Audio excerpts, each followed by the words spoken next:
বন্ধুগণ, আপনারা জানেন আমাদের গাইবান্ধা জেলা পলাশবাড়িতে শ্রী রামচন্দ্রের মূর্তি আমাদের সকল ভক্তদের থেকে টাকা নিয়ে এই মূর্তি নির্মাণ করা হচ্ছে।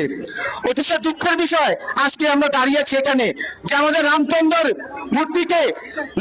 মূর্তিকে প্রতীকী ছবি বানিয়ে জুতা দিয়ে নিক্ষেপ করে যে অপমান করা হয়েছে, আমরা এক দৃষ্টান্তমূলক শাস্তি চাই। আপনারা জানেন স্বাধীনতার পর থেকে এই দেশে আমাদের নির্যাতন হয়ে আছে।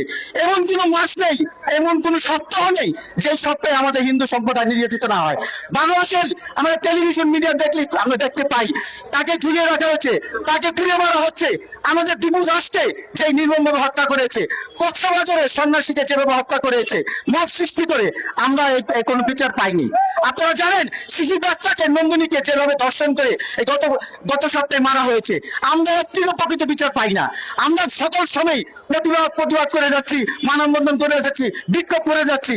আমরা মাননীয় প্রধানমন্ত্রী তারেক রহমানের দৃষ্টি আকর্ষণ করে বলছি, আপনি এই দেশের দৃষ্টান্ত স্থাপন করেছেন যে জনগণের বিপুল ভোটে ম্যান্ডেট নিয়ে এই ক্ষমতা এসেছেন। সেই ক্ষমতা আমরা আপনাদের পাশে ছিলাম বলে আজকে আপনারা ক্ষমতা এসেছেন, আপনারা নিজেও স্বীকার করেন। তবে আমাদের কেন তো অবহেলিত? আমরা আপনার দৃষ্টি আকর্ষণ করে বলতে চাই, আমাদের এই অশুভ শক্তি থেকে আমাদের রক্ষা করুন।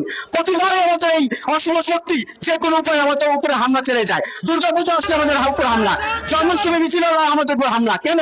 আমরা তো এই দেশের নাগরিক, আমাদের ট্যাক্স দিয়ে দেশের মসজিদের মধ্যে আমাদের অংশগ্রহণ আছে, তা আমাদের মন্দির করতে গেলে কেন আমাদের বাধা দেওয়া হবে? আমি এর তীব্র নিন্দা জানাই, আমি প্রতিবাদ জানাচ্ছি বঙ্গবন্ধু পরিষদের পক্ষ থেকে। সকলকে ধন্যবাদ।